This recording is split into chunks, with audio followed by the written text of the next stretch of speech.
Let's get it. My booty's ready. I don't know why you need to know that, but it is ready though. Hot and ready, you know what I'm saying? Hot Pockets. Hot Pockets are trash.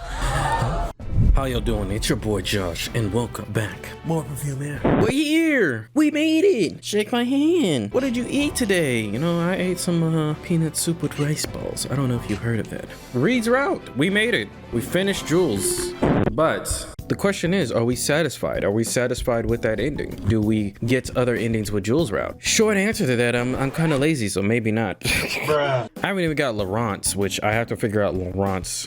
That's gonna be annoying. But before we begin, as usual, Balcony's always spreading some knowledge to the community of one people. Anyway, she was saying the game split into certain sections. So you got Perfumare, the demo of the full game, right? But then the developer was like, you know what? We're making the full game right now, but now let's make another demo of the full game that we're making. So we have two demos of Perfumare. And so the second demo of the full game is Perfumare Avulsion. And then you have a sequel to Perfumare, which is called Amalgam, but it's only a demo. So you have three demos essentially, but two of them for the full game. One of them is for Amalgam, to the sequel of Perfumare, and which, like we kind of discussed before, Amalgam is the going into the roots of Nino, Flavio, and then the main character's different. The main character's actually a shapeshifter this time, so that's interesting. That could only be played right now through the Patreon with the $15 tier. So I prompted to you guys, would you guys want to see that after we finish Perfumare? But of course, we have to put it at the bottom of the list of indie games to play because it's kind of full, you know what I'm saying? You gotta wait in line, bro. But that is a possibility if you guys would like to see that. I will definitely try to do that. And of course, Avulsion is already out. So if we look at View All PDR Rook, as you guys can see, so far it doesn't have, from what Balcony said, it doesn't have any like graphic art. So yeah, this is pretty much how it is. So you're literally getting immersive with text. So here's my issue with making two demos of the full game. Why? Like, I mean, I don't feel like there's a need to really do that if you already have one demo for that. Why don't y'all just keep updating Perfumare in general? You know what I mean? Because Perfumare Avulsion is supposed to be the title of the full game, but yet you make another demo of the title of the full game and then call it the full game's title. I don't know, but I mean, I'm not hating on it. It's probably better than Perfumare itself, but again, we could read it. I don't oppose to it, but I'm like, if it's generally the same content, you know, I kind of just want to wait until the full game is just done. You know what I'm saying? So that's my thoughts on all of this.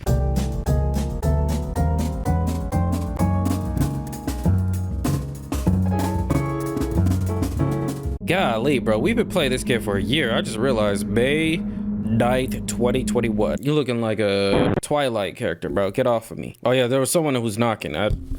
Let's get it. My booty's ready. I don't know why you need to know that, but it is ready though. Hot and ready, you know what I'm saying? Hot Pockets. Hot Pockets are trash.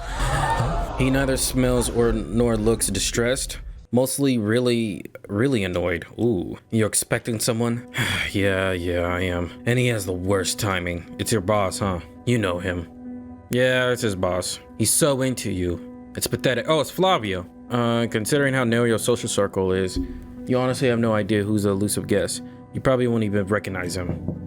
The knocking repeats, and so does Reed's cussing. Meda, coming. Bro, did you not hear me? I'm coming. He's mad. Oh, he's mad. Bruh. What?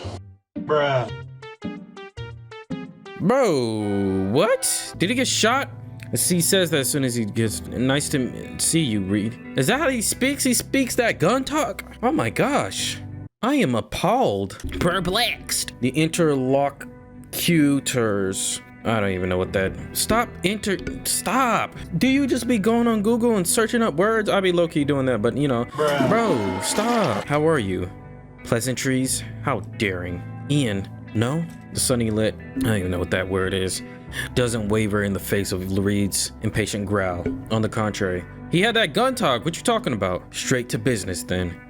Oh snap. A bit of silence follows before you catch Reed's voice, dull and unimpressed. That's a lot of people. Alan weeded out the rest. Well what? Is that all? What? All that driving and you won't even offer me a glass of water? No, bro. You come with that gun talk got me scared. I got PTS flashbacks. All I hear is duck, nigga, duck. Like, bro, chill. No, good thing I know where the fridge is. No, wait. You can't just... Apparently you can. A moment later, a tall young man comes into the room. Bro, get out of here, bro. This is not Tron. He startles when he sees you. Eyes growing wide like a dinner plate. Nigga. Yes, it's a black person. You act like you never seen it. I don't know why you're blushing, bro. I don't have feelings for you. Bro, he loves he loves his boys. He loves that boy. Then promptly he blushes. The room percolates. Jesus. With sweetness of caramel, and so faint you barely notice the buried under the tang of his aftershave and the lingering aroma of coffee. What are you doing here? None of your business.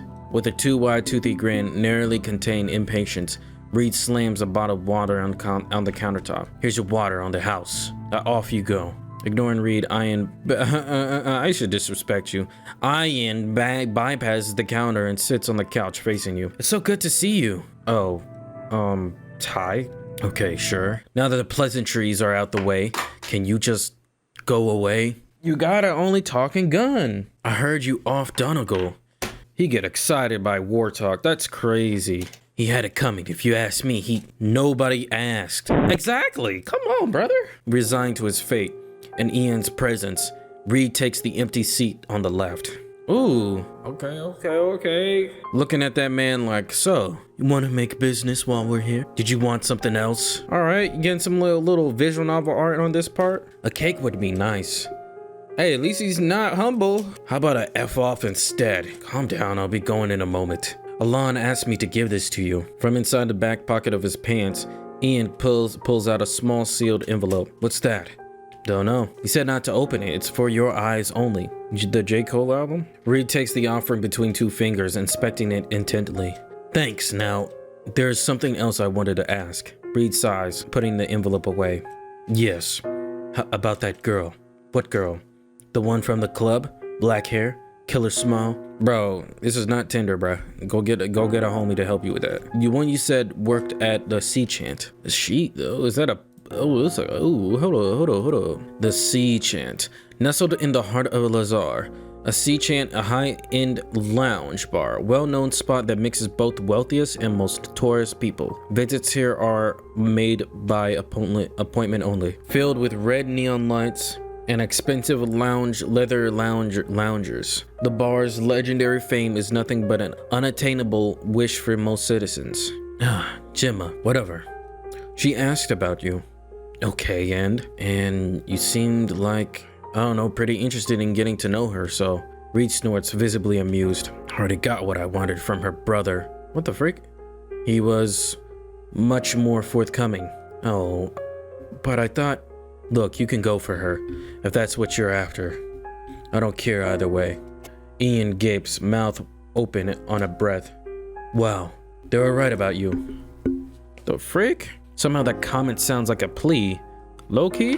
More of don't tell me they were right about you. Except resigned. Like he already knows the answer to his not question. Probably. You're a piece of crap. The atmosphere grows taut, like a string. The scent of green apples and vinegar cuts through the burnt sugar and haze of coffee. Reed's mouth, already strained from constant smirk, stretches even further. It's not his best expression by far, nor the most sincere. But if it was a blade, you could cut through the marble with it. Dang, brother. You'd be surprised how far you can get in life with a pretty face.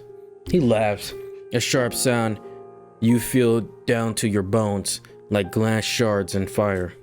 Not that you know. Ooh, you saying that Tron cut not helping you, my boy? Ian stands from the couch, eyes downcast. He doesn't seem terribly bothered by the slight, but you can't shake off the feeling that you're missing something. Okay, I get the message. It was lovely seeing you two. Oh, same to you. I'll see myself out. Sending you a jumpy grimace like that, you suppose you could pass a smile. Ian turns to depart, taking both sugar and vinegar with him. I forgot what Balcony said about like the weird scents in the air and stuff. I need to search that up.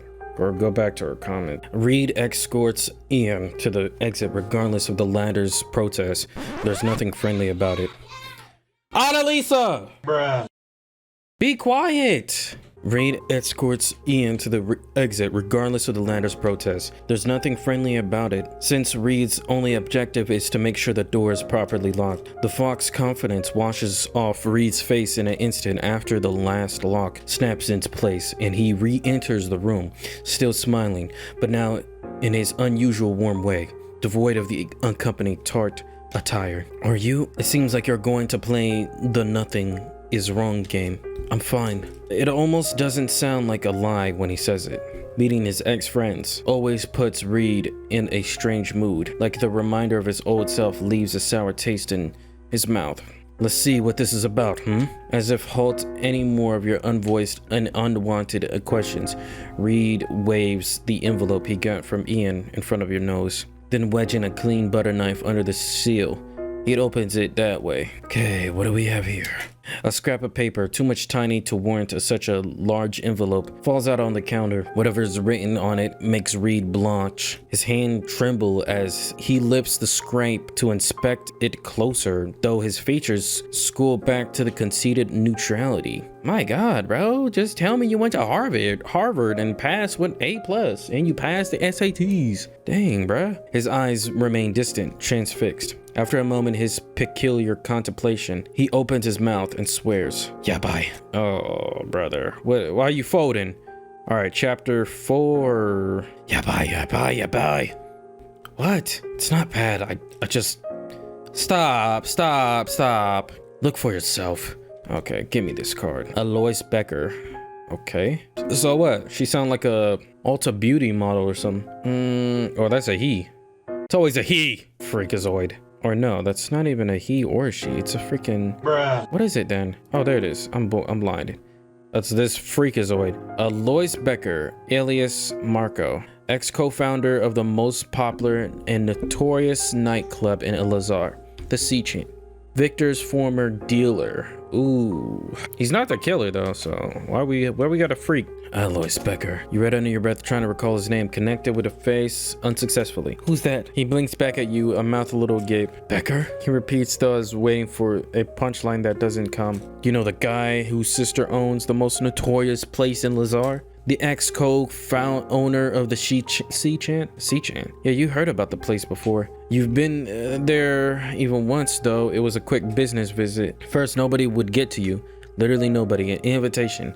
And second, what would you even do there? It's a place for people who seek attention, not try to avoid it. So you don't know all that much about the club, nor did you know that it had a co-owner, a man who, according to Reed's reaction, should at least recognize by name. Is your plain brain all right? Bro, I'm using both sides of my brain. You only use half of it, and it's not even the creative side or the logical side. It's the dumb half. You don't even have a logical one. Shut up. Any more holes in your memory than just that night at the warehouse? No. I mean, yes, my brain is fine. I remember everything else. But you don't know? Okay. You worked with this guy before. Tall blonde. A thin scar over his... Wait a moment. Does he mean Marco? Reed's shoulders sag. Yeah, I thought the memories got scrambled up again. You seem like you're about to have an attitude with me, bro. Like, just tell me who it is. You should get rid of that vial that you're carrying around. What vial? It's just tempting fate. You're on the verge of rolling your eyes, but you persist. I didn't know his name was Alois. You do know the man. Another one of these filthy rich people that got into the Perfumare. Not for the power or for the money, though. Just for the thrill. He's a narco, same as you. He doesn't work for Dio. But he sometimes sends clients your way, though when he doesn't want to deal with them himself. Lazy, he think he the plug's plug, but really you just the rat. You thought he... There's a chuckle, a breathy kind, the one that makes it obvious Reed is holding the back laughter. He's a narco. He chokes out when you raise his head to meet his eyes. He has that stupid smile on his face, the one that speaks of mischief. And no, you really thought his name was Reed. Marco. Reed! The narco? He bursts into hysterical laughter, throwing his head back and closing his eyes. Yeah, laugh it up, a-hole. It was an honest mistake, really. How should you know that Marco is just an alias? Besides, it wasn't that funny. Reed seems to disagree. It takes him a full minute to stop making a scene of himself. When he's done, he's still clutching his chest, wiping his face with his free hand. That's the best thing that happened to me this week. Really? That is not, it's not even that funny, bro. You said that yesterday about the dinner you made, which for the record, it was pretty great.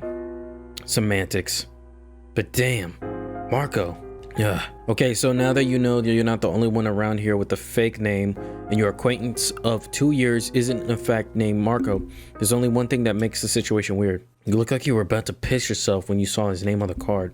What's with that, huh? I was surprised, okay? Looks like more terror to me. Your scent, for example. Ah, he clicks his tongue and it's supposed to sound like annoyance, though he looks far too relaxed for you to believe he's even a little irritated. You know, sometimes I still forget how easy you read me. Perks of befriending a 5-tier. A tier 5 in allure, Or if you can even call his not so subtle conversation when he starts the academy befriending. Is it a good moment to remind you that you asked for it? No, but it's a good moment to change the subject. Any subject is game. Starting now. Back to Marco then. You're persistent. His head falls back on the couch. Well, you didn't even seem to panic. Yeah, because if Alan thinks Marco's involved, then he's definitely is. And that is the worst possible outcome. Oh, by the way, I was looking at the comments. Balcony does say that cinnamon is the scent of love. If you're going to play Reed's route, pay attention to it when it comes up. So, but the thing is, do I want to...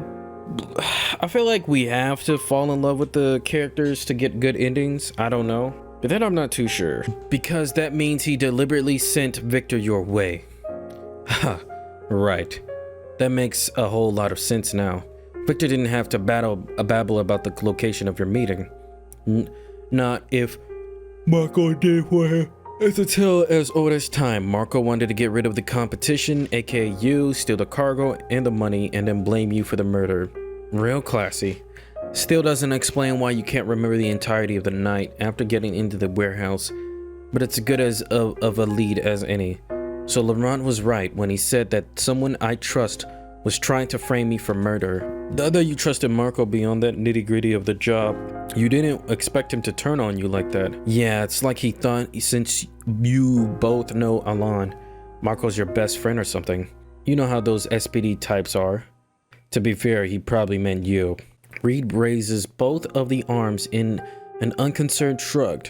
It wouldn't be for the first time somebody blamed him for something he had no way of doing. Well, he doesn't know you're just a glorified bureaucrat that hates to get his hands dirty. I am not a bureaucrat. What? Excuse me? Oh, he's talking about Reed. I was not reading. That's true, though Reed's reputation and his way of carrying himself. The only work he does for Alan is accounting. Of course, it's a lot of work and dealing with the people who takes ages to actually send money over so Reed can keep the records up to date. It pays well since Alan has no patience for that kind of thing, and if there's something Reed loves more than himself, it's cold hard cash. So despite having contacts in shady places and dabbling in occasional tax fraud, Reed is as innocent as a field flower, though you never call him to his face. I have no idea why people think you're so notorious when all you do is some red tape crap. How dare you slander my honor? Your honor? Where did you get one of those? Why, are you interested in getting some yourself? I could set you up. Has the quality improved now, or they sell the same garbage they hook you up with? Ooh, man. You don't want to be grilled. Not like this, Reed. Reed huffs, flashing you a broad grin. All the teeth and no heat. Smartass. A cinnamon for the winner. You get why I was surprised though, yeah? He slides further down into the couch, draping himself over their armrest and sticking a hand under his cheek. Marco's bad news. And not only that, if Marco is the culprit, there's nothing you can do to prove it. Not even Reed's and Alan's contacts combined can get you out of this mess. Bro, somehow we are going to get the help from the SPD. I mean, looking at all the routes, it's like, there's no way Reed is going to help get us to where we need to get in the point of the route. Well, Alan's just might, but his preferred tactic is to stay low, and he doesn't care about you enough to change that. You're as good as gone, unless... Say, if Marco was the one who called the SPD on me, wouldn't Laurent know about it? That makes Reed pause. Maybe it does. Or maybe the people who raided the warehouse weren't really from the SPD, like strained and released spring. Reed bounces back into a sitting position, half pushing himself off the seat. What are you saying? Jules said these agents shot Victor dead. It's not usual SPD behavior though, is it? Reed grimaces. He's conflicted, and you can't blame him. For all he wants to believe about the SPD are not even murderers. They play by the book. They would never kill a man, not even wanted criminal like Victor. That's completely plausible. A bunch of mercenaries dressed up like SPD agents wouldn't be that hard to pull off, really. A couple of fake IDs dangle over a dress suit, a pair of fancy sunglasses as the final flourish, and nobody would see a difference in the heat of the moment. Ah, crap, that's clever. Reed admits in the manner of someone who wished he would have figured it out at first. So what? Marco wanted to kill Victor and take the cash? Man, who is Marco? I don't know, but maybe he wanted to shut him up. Wouldn't blame him. But why bother framing you for his murder? SPD wouldn't care who offed him as long as they had him off the streets. And that's not entirely true, seeing as you are being actively hunted for murder in question. Yeah, alright. Maybe they would. We still don't know if Marco was the one who sent Victor to me. Who else could it be? He worked with Marco before. We have evidence of that. Then why me? Why now? You haven't spoke with him in almost half a year. Aside from the mishap at the warehouse, you usually manage to keep yourself hidden rather well. Remember if you stepped on any toes in the meantime.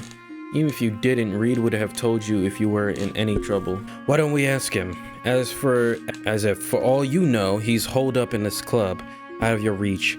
And that's not mentioning the agent sniffing around the city for any sign of you. Yeah, if only that was so easy. Reed's face sets and the curious expression dawns on it. One that you cannot describe as anything else than plotting. Reed? You know, I have an idea. Oh, wow. He has an idea. Dora! You know, like the Dora song. I don't know. I just heard that. Don't look at me like that. It's a good one. Yeah, lay it on me. Since we can't get Marco to come on to us, why don't we go to him instead? Ladies and gentlemen, give him a round of applause. That's stupid. I mean, it makes sense, but how are you gonna get to him? The top-notch club where you need to be explicitly invited to get in. Sounds like a ball, a highly unlikely, bordering on an impossible ball. I say I agree. Where do you think you'll get us invitations? I have a friend. Okay, this dude just got connections on connections. We just don't know this dude. Ah, friend.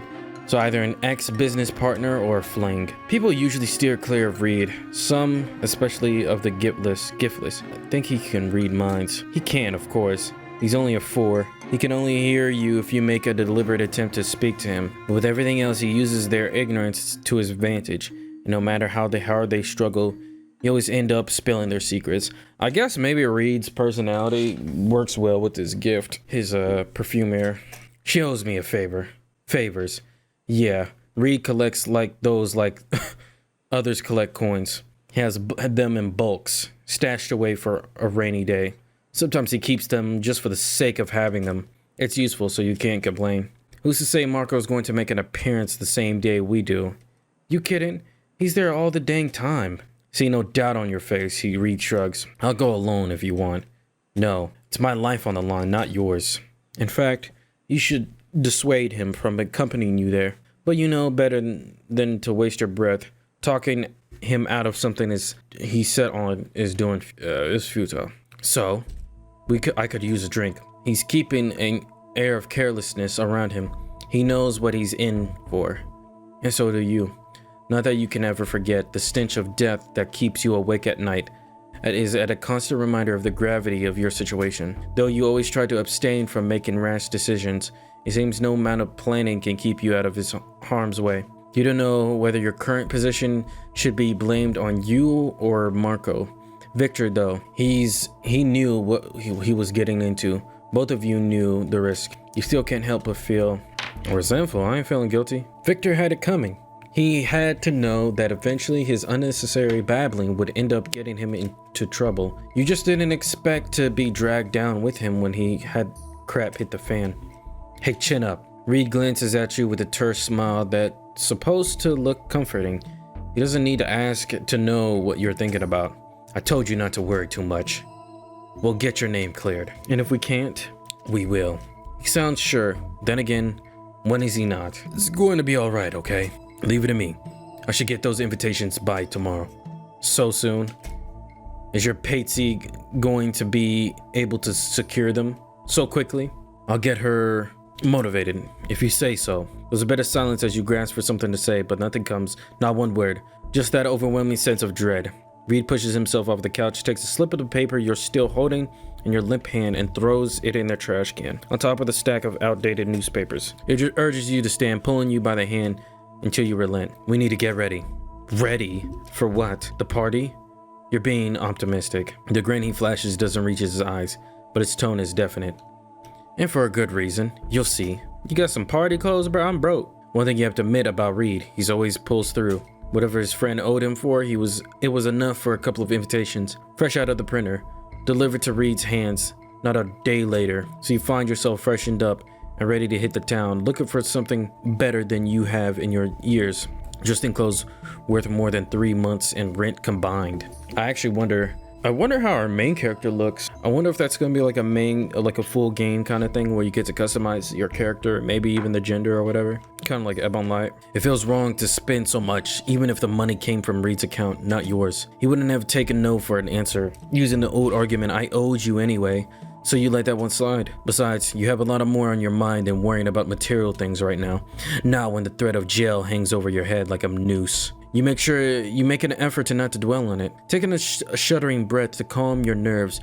When you do, aroma of expensive cologne clogs your nose, rich and potent from across the hallway, where Reed's still preparing himself, holed up in the bathroom, taking hours to get ready and wasting all the remaining water. Are you ready? You ask as soon as you hear the shower being turned off. You know he isn't, but maybe that'll make him move faster. You can't rush beauty. Beauty? Bro, you supposed to be the beast. Oh my goodness, brother, just hurry up. You're not playing into the stereotypes. I got out ready before you, bruh. It's been an hour, Reed. You mutter, leaning on the wall, opposite side of the hallway. Nerves make you jittery, a little restless. You won't get any prettier. When was he ever pretty? I'll take that as a compliment. Take that any way you wish, but hurry up. He chuckles when you hear the telltale sound of a soft shirt being pulled up over his head, so you must have taken your compliments to her heart. Why? I want to look absolute best hanging off of your shoulder the entire evening. Uh-huh. Okay, ready? I've been ready for the past 2 hours. Alright. What in the world? You look like a Devil May Cry character. Door opens and you catch the quickest flash of the bathroom light flickering off before Reed pops up, dressed up to the nines with a disarming smirk plastered to his face. And how do I look? Alright guys, we're gonna have to befriend the boy. I'm not gonna hold it to you. If I had to give you an honesty, brother, I'm not really, if I had to pick a character that I would be more in love with, just off of like the characters and their personality and stuff, I'd probably pick Jewel. But then Laurent has potential, but I'm not seeing with Reed so far. So we'll see if I change my mind. All right, not bad, brother. You always look good. It doesn't matter if he's wearing an old trusty jacket or a satin shirt with gold cufflinks. He's one of those people who can make any outfit work in their favor, and he knows how it all too well. Somehow a compliment wasn't what he expected to hear. His scent goes a little salty, a little acrid. Looks at you though, searching for something. What? Nothing. Wait, is that what we need to do? We need to get like cinnamon scent. Hold on. Let me see. Passable. All right. Are those cufflinks gold? Yeah, they are. It was a gift, nothing fancy. A bribe, more likely. Well, you look splendid as always. His eyes graze over your body, up and down, assessing before they settle on your face. But wait, there's something missing. Oh, you know what's coming before he opens his mouth, but still you allow him to make a show of it, humming as though in deep thought, snapping his fingers with a loud awe. You need a handsome guy to complete your look. He's so pleased with himself, that little crap. You're right. Let me know when you find one. Oh, I was serious though. So was I. I like that little like debacle. Is that a debacle? I'm not a Harvard student. Don't blame me. Amused half smile slips as he glances away at the clock, all the good humor draining as severity of the night ahead of you sets in. Taking a few short steps to reach the main door, Reed grasps the knob so slightly the metal screeches under his palm. He hesitates before twisting it open, but only briefly. Let's go. Yeah, he leaves you standing in the hallway staring at him as he power walks out of the cabin, hoping perhaps his scent it will be harder to distinguish when layered with other smells of the outdoors. He seems to forget you're going to spend the next few hours in a car, side by side with nothing but the radio distract you from his tempter. With a quiet huff of breath, you pick the keys off the hook, taking care of the door before joining Reed's inside freshly painted vehicle, adorned with his brand new counterfeit license plate. All right, let's get it. You ready? He doesn't look at you, fiddling with the gearbox, bringing the engine to life. Run the plan by me again. Again? You repeated it 10 times already, including the 2 backup ones. But fine if it makes him feel better. Get in, corner Marco, question him, and get out of before he can send his guns after us. You know it's not gonna turn out correctly. Come on, brother. Easy, right? The closer you get to Lazar, the more you start to doubt, and you're not the only one. Reed doesn't speak all the way to the club, which is a statement in itself. He asks you about the plan one last time, and you oblige without a comment. Brother, I'ma slap you. Ooh, hold up. Yeah. Alright, let's get some action going. The sea chant. Bro, she look horny in the mug. Put that tail away. You ain't getting nobody. You reach the club by nightfall. The parking lot is mostly empty. Those sizable lines start to form up by an entrance. People of different ages wait to be let in. Most of them won't, of course. The large neon sign of a siren stares you down with a devilish smirk that makes you shudder inwardly. On the long screen below, the word open blinks off and on in an endless circle. As you march in its direction, you attempt to estimate the approximate amount of time you'll have to stay in the queue before it's your turn. There's at least 60 people now. Seeing how fast the line thins, you'll be here for the next 3 hours. 3 to 4 hours. Here's hoping your personal SPD hounds won't bother to search you here. They can possibly find you in a group of people. You take a discreet sniff. A mess of heavy perfume and alcohol is a perfect camouflage. That is at least one less thing to worry about. Where are you going? Reed's amused voice halts before you can so much step a foot on the pavement. The queue? Nah. Dolcezza. We're taking the back door. The tilt of his head, he points at an alley between the club and another building on the right. There at a lighted lantern, you notice the employee's entrance, hidden with a niftedly behind the large dumpster. Who the frick? She looks like she'd been screenshotted. A woman waits for you there, holding a door open with her leg, swinging the white plaque on the black cord. You strain your eyes, but all you can get is Gemma. Oh, is that his homie? Just like every discarded contact, Reed so lovingly labels as a friend, the woman doesn't like him one bit. You don't need to smell the acridness of her scent. Her grimace is clear of tell as anyone. If anyone asks, you don't know me. Got it? She snaps in a lieu of a greeting. Reed, too, doesn't offer any pleasantries. Who are you again? Give me a second. Gemma nods, appeased, then lets go of the door, disappearing inside. Her footsteps echo briefly, but then quieten, drowned by the sound of distant music. What was that about? She's still angry I got her brother kicked out. So it's that girl Reed's discussed with Ian. Why did you, though? I thought he was helpful. Reed snorts, scrunching his nose in distaste. Oh, it was all fun and games at the beginning. He was telling me all I wanted to know and more. It was kind of weird how readily he spilled all of these details and I didn't even think to ask about. Well, to be fair, Reed has an effect on people. Except that idiot forgot I'm a telepath.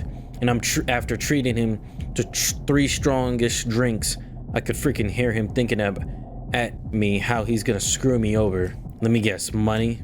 Not even a lot of money. Mind you, the effort would have gotten me killed for 10 grand. Killed? What the freak? I know, right? He had a deal with a narco or another, Alon's rival or something. They wanted me to meet them in some desolate location, as if I'm stupid enough to go along with that. You didn't tell me about...